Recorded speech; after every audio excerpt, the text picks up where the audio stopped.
Bonjour à tous, c'est Pierre-Alexandre pour Technoïd. Aujourd'hui, on va s'attaquer aux écrans et ça va être un sujet un peu vaste et un peu large. Alors, il faut savoir que si vous voulez connaître un petit peu toutes les, comment dire, les petites choses, je vais mettre dans la description le tout dernier, ce qui a sorti justement pour Android. Donc, ça a été un peu plus rapide que moi, on va dire. Sur la technologie des écrans, alors, les différents écrans qu'il y a, ils en avaient déjà sorti un, mais ils l'ont mis à jour. Et ce qui fait qu'aujourd'hui, alors je vais vous mettre dans la description le lien pour ceux que ça intéresse, pour la lecture. On va faire un petit tour rapidement entre l'IPS, qui est la principale technologie utilisée aujourd'hui, et la MOLED, la seconde génération. La MOLED, c'est quelque chose qui va arriver de plus en plus, mais c'est moins utilisé. C'est utilisé par Samsung et quelques autres constructeurs sur des modèles en général assez précis. Donc aujourd'hui, l'IPS, c'est quelque chose donc, de répandu. Il faut savoir qu'il y a plusieurs technologies en dessous. Donc on a l'IPS classique, on a le LTPS qui est de plus en plus répandu, et on a l'IGZO qui est qui est pas encore très répandu, qui a beaucoup de mal à être produit. Donc l'IPS classique, c'est ce qui consomme le plus aujourd'hui, qu'on peut retrouver. Donc c'est là où on peut voir en fait la grosse différence en général, c'est que quand on parle d'IPS et d'AMOLED, bah, c'est pas la même consommation. Mais l'avantage sur l'IPS, c'est qu'on a en général un très bon blanc, en général, hein, et une très bonne luminosité. Et par contre, on va avoir un contraste, donc des noirs, hein, qui vont être beaucoup moins bons que sur de la MOLED, où c'est la principale qualité. On va dire que l'IPS, la première qualité, ça va être la luminosité et donc le blanc qui va être bien plus blanc que ce qu'on peut trouver sur la MOLED, là où la MOLED c'est le contraire. Ensuite, donc sur l'IPS, on a le LTPS qui est arrivé il n'y a pas très longtemps. Ça fait maintenant, il faut au moins compter depuis le OnePlus One. Donc ça commence à dater quand même, ça fait au moins ouais, 2-3 ans.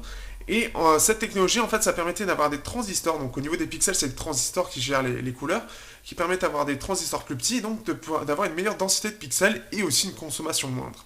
C'est un peu le même principe que l'IGZO qui lui utilise des matériaux spécifiques pour pouvoir faire passer plus de lumière et donc consommer aussi moins. C'est les principales qualités, ce qui fait que ça se rapproche un petit peu de la MOLED, mais c'est pas encore totalement ça.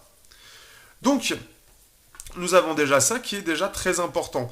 Il faut savoir que sur cette technologie, au-delà du fait qu'il y ait cette technologie-là, moi, en termes de sentiment, de ce que je ressens en fait au quotidien selon les dalles, c'est que ça peut être très très différent pour une même technologie. C'est assez, je trouve ça intéressant de pouvoir faire remarquer cette chose-là. Mais par exemple, on va d'un écran à l'autre, je vais pouvoir, alors on va prendre Acer. Acer, j'ai eu deux modèles qui étaient comment dire, très différents en termes de rendu. C'est-à-dire que j'avais le Jade S qui avait un très bon écran, mais le truc c'est que c'était un 720p et c'était un 5 pouces. Donc en soi, bon, c'est normalement correct en termes de densité de pixels, mais j'arrivais à deviner les pixels. C'est assez étonnant, mais j'avais l'impression de les voir chacun, enfin chacun en fait. Et ce qui fait que c'est un peu bizarre. Et par exemple, sur le Liquid, comment il s'appelait le Liquid, pas le, celui à 4000 mAh, je n'ai plus le nom en tête, qui avait un écran de 5.5 pouces, en 720p, toujours avec la même technologie d'écran, et bien je ne voyais pas les pixels. C'est en fait, c'est presque comme si, comment dire, les pixels étaient tellement fins sur le Jade S, c'est l'impression que ça me donnait que, en fait, il se distinguait des autres, mais réellement. C'est-à-dire qu'on pouvait l'isoler, le voir à l'œil nu, mais en plus à une distance classique.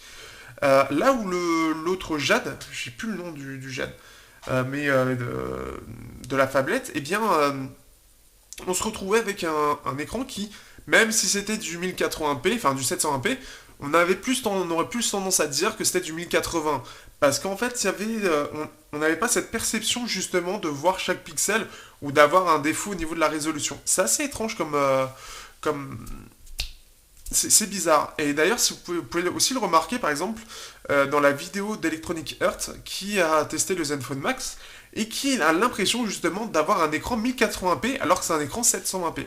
Donc ça doit dépendre des technologies utilisées, mais aussi, je pense, de là où ils achètent ces écrans-là. Entre LG, Sharp et j'en passe, eh bien, à mon avis, il doit y avoir une gestion différente au niveau de mettre la matrice RGB, donc justement l'écran, qui fait que d'un écran à l'autre, on aura plus ou moins le sentiment d'avoir quelque chose d'uni, j'ai envie de dire. Je ne saurais pas comment expliquer ça. Mais d'un écran à l'autre, on va pouvoir voir des pixels là où on n'en verra pas sur l'autre. C'est assez intéressant de voir ça, et ça se remarque surtout enfin, que sur de l'IPS. Donc ça, déjà, c'est une première chose. Après, il y a aussi l'agressivité des écrans. C'est là où c'est aussi un peu étrange. Donc c'est vrai que c'est pas que je m'écarte du sujet, mais je le fais de façon un petit peu différente de Frandroid. Donc pour voir quelles sont les différentes technologies, vous pouvez voir. Mais là, c'est plus vraiment sur ce que je ressens. C'est-à-dire que moi, j'ai des yeux qui déjà sont fatigués parce qu'ils voient des écrans toute la journée et qui sont assez sensibles en fait à ce que renvoie l'écran. Il faut savoir que je préfère la MOLED parce que la MOLED, j'y reviendrai après, mais les pixels font leur propre lumière sur les IPS. C'est donc des LED qui sont autour de l'écran qui vont illuminer l'écran via en fait différentes couches derrière qui vont comment dire, faire rebondir la lumière pour la faire ressortir vers nous. Sur les écrans, ce que j'ai remarqué, c'est qu'il y en a qui sont plus agressifs que d'autres. Par exemple, si je prends l'exemple du Xiaomi Redmi 1, donc c'est un téléphone qui date, qui avait un écran 720p qui était très joli, mais le problème c'est qu'il avait tendance à me tuer les yeux. Et c'est-à-dire, je ne sais pas du tout pourquoi, mais il y avait quelque chose dans l'écran en fait quand je le regardais qui me fatiguait énormément les yeux. Là-dessus, les AMOLED, et pour certains ça va être plus le contraire, les AMOLED pour moi sont à l'opposé justement et me reposent les yeux parce ils m'agressent moins en fait. Mais c'est très étrange comme sentiment parce que selon les écrans IPS, il y en a qui vont être plus doux que d'autres et certains qui vont être très agressifs pour les yeux, bah, ils vont fatiguer énormément les yeux et par exemple le Redmi 1, quand à un moment j'étais obligé d'utiliser pour je sais plus quelle raison, eh bien il me faisait carrément pleurer. C'est-à-dire que j'en pleurais tellement mes yeux ne pouvaient pas supporter l'écran.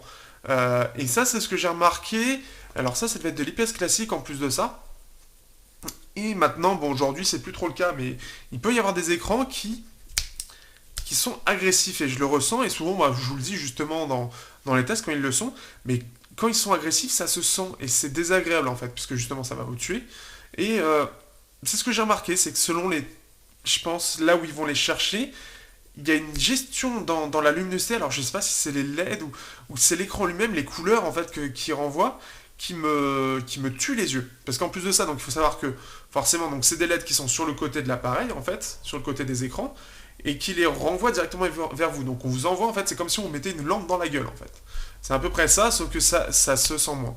Après, justement, cette luminosité, elle est gérée en fait, comment dire, vous en avez plus ou moins parce que bah, déjà la partie, justement la matrice où vous avez tous les pixels vont en bloquer un petit peu, c'est-à-dire que ça va être un peu moins lumineux, et après vous avez aussi la partie en vert qui va en bloquer encore plus. Ce qui fait que par rapport au départ, vous avez très peu de lumière qui arrive.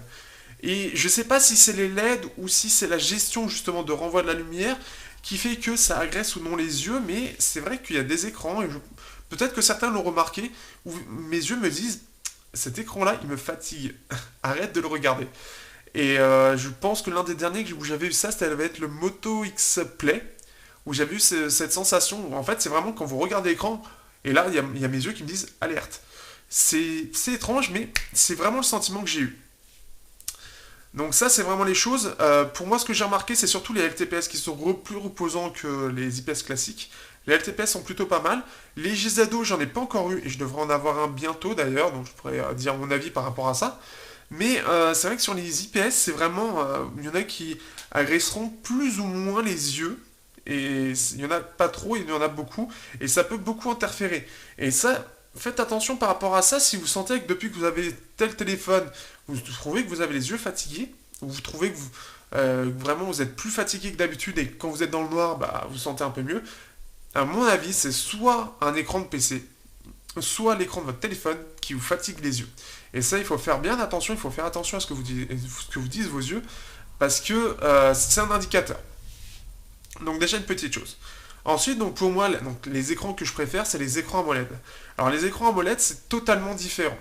Là où, donc l'IBS là-bas, ça va être la luminosité, et après, ça va être les couleurs qui vont jouer.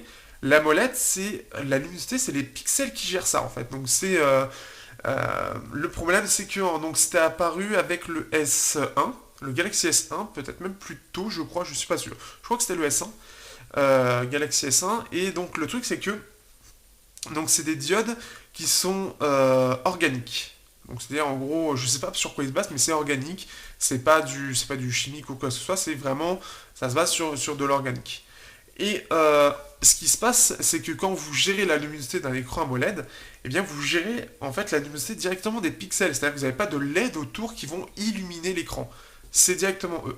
Donc c'est déjà plus reposant, et ce qui fait que c'est une bonne petite chose. Ce qui fait que aussi quand vous gérez ça, quand vous gérez aussi par exemple sur le Galaxy, enfin les différents Galaxy ou la plupart des téléphones avec un écran AMOLED, quand vous gérez les différents modes, donc mode vif ou mode naturel ou mode dynamique pour les Galaxy, euh, donc vous avez des couleurs plus vives. En général, ça va consommer un peu plus parce que vous demandez aux pixels d'être un peu plus vivants. En général, vous regardez d'ailleurs, si vous mettez en mode dynamique, eh bien les couleurs vont être plus donc, saturées, mais aussi l'écran va être plus lumineux. Ça, vous pouvez le remarquer tout de suite. Donc ça va consommer plus. Donc ça, c'est déjà une petite chose. Ce qui est plutôt bien d'ailleurs, c'est aussi ça, c'est qu'on peut avoir ce côté gestion des couleurs qui est direct de base intégré, qu'on peut gérer en général. Là, on n'a pas forcément sur les IPS, ou c'est les ROM custom qui permettent ça. Maintenant, ça revient de plus en plus, donc ça c'est plutôt cool. Mais donc déjà, c'est une première chose. Et en plus de ça, donc les AMOLED, donc ils se basent vraiment sur le noir. Et ensuite, c'est le blanc qui arrive le moins. Donc en général, vous avez plus des blancs qui vont être des blancs un peu cassés, un peu gris, parce que c'est pas la fonction première de ces écrans. La base de ces écrans, c'est le noir. D'ailleurs, si vous regardez une image noire en étant dans le noir complet sur un AMOLED, vous verrez que c'est complètement noir. Mais vraiment complètement. Le dernier en date, je l'ai pas là, mais le Idol 4S, par exemple, c'est ça. C'est-à-dire que vous mettez une image noire, vous ne verrez rien dans le noir. Là où un écran IPS, vous verrez quand même dans le noir, quoi. Vous le verrez très bien l'écran. Donc déjà, ça c'est une bonne chose. En plus de ça, ils ont l'avantage, alors c'est de moins en moins vrai avec les derniers écrans IPS, par exemple le Redmi Note 1 peut aller très très bas, mais le plus gros avantage aussi, c'est qu'ils peuvent aller très bas en luminosité. Donc là où un IPS le soir en général, quand vous allez le baisser au minimum, il va être encore assez fort. Si vous mettez dans le noir, ça peut vous tuer les yeux aussi. Là, un AMOLED, ça peut aller très bas et ce sera beaucoup plus reposant le soir. Parce que justement, comme la base c'est vraiment le contraste, puisqu'il a des contrastes infinis, et bien justement vous allez vous retrouver avec un écran qui le soir qui va être très reposant au final. Et ça c'est une bonne chose. C'est je trouve quelque chose de très agréable. Le souci avec en général ces écrans là, c'est qu'il y a deux parties. Il y a les écrans Pentil et il y a les écrans Full RGB. Alors qu'est-ce que c'est qu'un écran Pentil? En général, si vous connaissez un petit peu tout ce qui est au niveau des écrans, vous avez un pixel vert, un pixel rouge et un pixel bleu. C'est la base. Donc dans tous les écrans IPS, en général, c'est ça. Aujourd'hui, dans les IPS, maintenant, vous avez aussi un pixel blanc, mais c'est encore assez rare. Là où c'est très répandu sur les AMOLED, c'est d'avoir un écran Pentil. La plupart des Galaxy l'ont. Et donc, en gros, c'est une lignée, on va dire. En général, quand vous avez votre ligne de pixels, vous avez une ligne comme ça.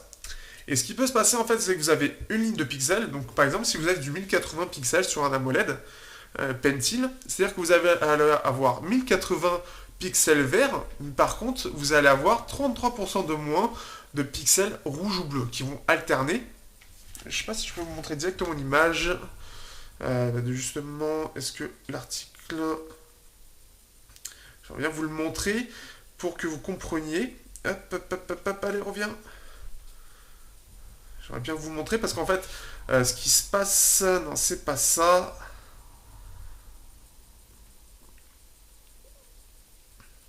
Forcément, je le trouve pas, c'est génial. Mais en gros, ça a une incidence assez énorme sur votre façon justement de le voir. Hop. Forcément, il me fait n'importe quoi. Ah, ça c'est beau ça. C'est beau tout ça. Hein. Donc, vite. J'y suis presque. Et il est où? Je le vois plus. Ah, voilà. Donc en gros, bon, vous allez le voir. En fait, si vous regardez, là vous avez une matrice complète, donc les trois lignes de pixels, rouge, vert, bleu, qui est complète. Et là, en fait, vous voyez les parties vertes, par contre, le rouge et le bleu s'alternent. Ce qui fait que quand vous êtes sur un écran Pentil, vous n'avez pas réellement 1080p, mais vous avez un peu moins. Donc c'est un peu comme si, avec les pixels pris en compte sur moins, c'est comme si vous avez du 1366 x 768 pixels rouge et bleu, et vous avez du 1920, 1080p en vert. Donc c'est pour ça que parfois, en fait, vous pouvez avoir ce côté, ça se voyait surtout sur les écrans 720p. C'est ce que j'ai remarqué, donc, notamment sur le test du A3. Sur les écrans 720p, ça se ressent beaucoup, là où les 1080p, la densité est assez bonne pour pas qu'elle se remarque. Mais sur 1720p, en fait, ça se remarque beaucoup, ce qui fait que vous avez ce sentiment de flou sur l'écran. C'est très étrange. Ça permet un peu de fluidifier, on va dire, l'image, mais cette espèce de flou, comme s'il manquait un peu de détails, ça se ressent au quotidien. Et c'est un peu particulier, il faut le dire. Donc, ça permet d'une part de moins consommer, mais aussi ça permet surtout pour les écrans AMOLED d'être moins chers. Euh, et normalement, bah voilà, à partir des écrans 1080p, ça ne se remarque pas. Et aussi les écrans, bah, maintenant 2K, c'est aussi possible que ce soit le cas aujourd'hui. Donc ça, c'est le plus gros défaut. L'autre gros défaut des AMOLED, mais c'est l'est de moins en moins, ça s'est surtout remarqué sur les premiers écrans, c'était l'effet de burn. Euh, de... Donc qu'est-ce qu'est l'effet de burn? En fait, c'est comme si, en gros, c'est un peu comme les projecteurs. C'est-à-dire que euh, l'appareil, l'écran, on va dire, principal, vous allez avoir, par exemple, imaginez vous mettez une main pendant une semaine comme ça, et vous prenez une photo. Eh bien, imaginez-vous bien que cette main, si vous restez trop longtemps dessus sur les projecteurs comme sur les écrans AMOLED, eh bien, elle va s'imprimer en fait sur l'écran. Elle va brûler sur l'écran, et ce qui fait qu'en fait, vous aurez toujours ce sera pas forcément très visible, ça dépend en fait à quel point ça s'est fait, mais ça sera visible du fait de, on verra en fait le contour de la main, notamment, où les couleurs vont un petit peu changer à l'endroit. C'est comme si j'ai une feuille, je sais pas si ça se verra, je ne sais pas. Je vais essayer une petite chose, on va voir, une petite expérience. Torche. Ouais, par contre, comment je vais faire tenir la torche? Je sais pas si ça va passer comme ça. C'est un peu comme si, voilà, c'est à peu près ça. C'est un peu comme si vous voyez ça. Alors la couleur sera pas forcément noire, mais imaginez bien que sur votre écran, tout le temps, vous verrez une espèce d'ombre comme ça sur l'écran. Et ben c'est ce qui se passait avec justement les galaxies, la plupart des galaxies qui étaient avec justement, enfin tous les galaxies avec des AMOLED. Ça s'améliore avec le temps, mais c'est vrai que par exemple, moi j'avais le Note 1 et par exemple vous avez la barre d'état, enfin la barre de notification qui est toujours présente. Et si vous lanciez un jeu, eh bien justement vous voyez que cette barre-là, comme elle était tout le temps toute noire, elle ne pouvait pas brûler. Et donc vous avez cette barre-là où les couleurs sont bien belles et tout, puis juste à côté, en fait, l'écran que vous utilisez tous les jours, la partie de l'écran où vous voyez tout, qui, elle, par contre, est un peu brûlée, un peu plus grise. C'est très étrange, mais c'est ce que j'avais remarqué. Et par exemple, vous voyez donc le Wi-Fi, vous voyez la batterie, vous voyez vraiment tout qui s'est imprimé, en fait, sur l'écran, comme une espèce d'ombre. Et bah, ça fait très con, en fait. Mais aujourd'hui, normalement, c'est réglé, vous n'avez plus ce souci-là. Mais c'était un problème qui était récurrent pendant des années, qui a été l'un des plus gros défauts des AMOLED. Apparemment, la technologie a assez bien évolué pour ne plus être le cas et d'avoir une durée de vie beaucoup plus longue. Ça, c'est aussi une chose importante. Aujourd'hui aussi, au niveau des écrans, il y a quand même une chose qui est utilisée. Les écrans AMOLED ont l'avantage d'être très fins, puisque forcément, il n'a pas besoin de rétroéclairage, donc tout un système derrière pour éclairer. Eh bien, il a comment dire, l'écran AMOLED est très fin. Normalement, il fait 0,3 ou 0,1 mm. Il est très très fin. Et donc, il est très utile pour justement les smartphones très fins. Et si vous regardez, alors moi j'avais testé l'Oppo R5 qui faisait moins de 5 mm. Il y avait le Wiko, je sais plus quoi, qui était aussi en 5 mm en AMOLED, etc. Tous les smartphones vraiment très fins. euh, J'arrivais. Tous les smartphones très fins sont en AMOLED. Pourquoi? Parce que les écrans AMOLED sont très fins et permettent justement de réduire au maximum. Donc il y a quand même des écrans IPS qui sont dessus, mais il y a une certaine importance là-dessus. Maintenant, la technologie de demain, comment ça va être? Eh bien, les écrans IPS, alors ils n'ont pas encore fini de dire leur dernier mot, mais l'écran AMOLED va de plus en plus prendre de place dans la vie de tous les jours sur les smartphones. C'est-à-dire que vous les avez sur les bracelets, parce qu'ils sont petits, faciles à produire et pas chers, et surtout ils prennent très très peu d'énergie. Donc ça d'une chose. Vous avez les écrans maintenant qui sont pliables. Samsung le montre depuis des années déjà, depuis le... Oula, ça doit faire depuis le S5 je crois, qui montre des concepts où on pouvait enrouler la tablette, où on pouvait replier le Galaxy Note pour avoir un seul écran ou avoir une petite tablette. C'est quelque chose qui est en train d'arriver. Parce que aujourd'hui, la technologie qui le freine le plus pour le faire, c'est pas l'écran lui-même. C'est les composants qu'il y a derrière, notamment la batterie. Mais Ce qui est quand même assez impressionnant, c'est qu'aujourd'hui la molette va prendre de plus en plus de place pour ça, donc on peut le voir justement avec ce que je vous ai dit, les smartphones fins, mais les smartphones pliables. On peut voir les concepts de Lenovo qui sont sûrement avec un écran AMOLED, on peut voir les LG G Flex qui sont aussi dans ce même style, ce qui fait que ça peut amener à des nouvelles choses. Donc cet écran-là est quand même super intéressant du point de vue du futur. Donc c'est ce qu'on appelle les PMOLED, non les POLED même, les POLED. Euh, donc c'est quand même super intéressant. Après, je voulais dire une petite chose, mais je ne sais plus quoi. Ce qui fait que ça devrait remplacer, en plus de ça, ça devrait remplacer petit à petit les IPS, parce que l'autre plus gros souci des écrans AMOLED, c'est surtout qu'à la base, ils sont beaucoup plus chers que les écrans IPS. Mais avec le temps, ils sont devenus de moins en moins chers et de mieux en mieux maîtrisés. Et aujourd'hui, ils sont moins chers qu'un écran IPS. Donc vous allez de plus en plus voir d'écrans AMOLED, même à pas cher. Ce qui fait que, je sais plus ce que j'avais comme... Il y avait un téléphone qui était assez abordable, qui prenait un écran AMOLED, mais je sais plus lequel. Et ce qui fait qu'aujourd'hui, ça va être de plus en plus le cas. La grosse rumeur, c'est que l'iPhone va l'utiliser pour l'intégrer donc sur ses futurs iPhones. Vous avez les MacBook aussi qui vont avoir une ligne de raccourci avec un écran AMOLED. Donc ce qui fait que voilà, ça devient tellement pas cher que ça commence à être mis un petit peu partout. Pourquoi pas? À voir, surtout que bon, en termes de qualité d'écran, moi je les trouve supérieurs aux IPS, plus agréables dans l'ensemble. Et technologiquement, bah voilà, ils ont quand même un cran d'avance que les IPS n'ont pas, parce qu'ils ont toujours besoin d'être rétroéclairés. Là, comme c'est sans rétroéclairage, forcément, ça peut être pliable, ça peut être, voilà, il peut y avoir plein de choses. Et donc, bientôt, on va avoir, grâce à ces écrans-là, des écrans pliables, des écrans, voilà, des smartphones qui vont se mettre vraiment là. Comme ils consomment peu d'énergie, c'est-à-dire qu'en plus on aura un smartphone qui, comme les smartwatches qui sont équipés de ce type d'écran, montreront toujours l'heure, et puis dès qu'on a une notification, ça s'affichera, sans consommer plus, puisque tout le reste de l'écran sera noir. Donc il y a quand même des bonnes choses dans ces écrans, il y a des choses diversifiées. On peut voir qu'il y a eu une très très grosse évolution, si vous regardez toujours l'article. On a commencé avec du TN, avec des écrans qui étaient même pas capacitifs. Avant on était sur j'ai même plus le nom tellement c'est vieux. Mais en gros c'était une plaque plastique, c'est ce qu'on a sur les 3DS, une plaque plastique avec en dessous une plaque qui permet de voir où est-ce qu'on touche. Et maintenant, bah, c'est le verre directement qui permet de voir. On peut voir d'ailleurs ça marche très bien, ça marche bien mieux, ça permet de voir beaucoup plus de doigts, vu que là, avant on était limité à 2 doigts, maintenant on est à 10, et que maintenant, aujourd'hui, il fusionne, le verre fusionne avec l'écran, la matrice RGB, alors qu'avant c'était deux choses différentes. Donc avant, par exemple, si vous appuyez sur l'écran, bah, vous pouvez toucher la matrice RGB. Donc vous voyez, en fait, ça faisait un peu comme des vagues, parce que vous la touchez et que c'est très fragile.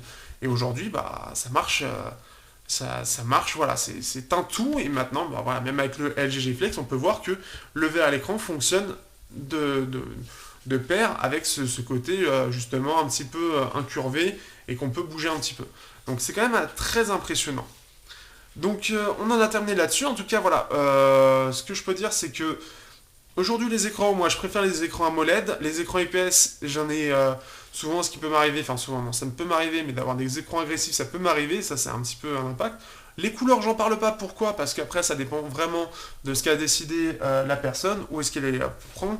Ce qui fait que les couleurs, on ne peut pas vraiment juger, parce que ça va vraiment être d'un téléphone à l'autre déjà, et même d'un modèle à l'autre, selon ce qui est choisi ou non.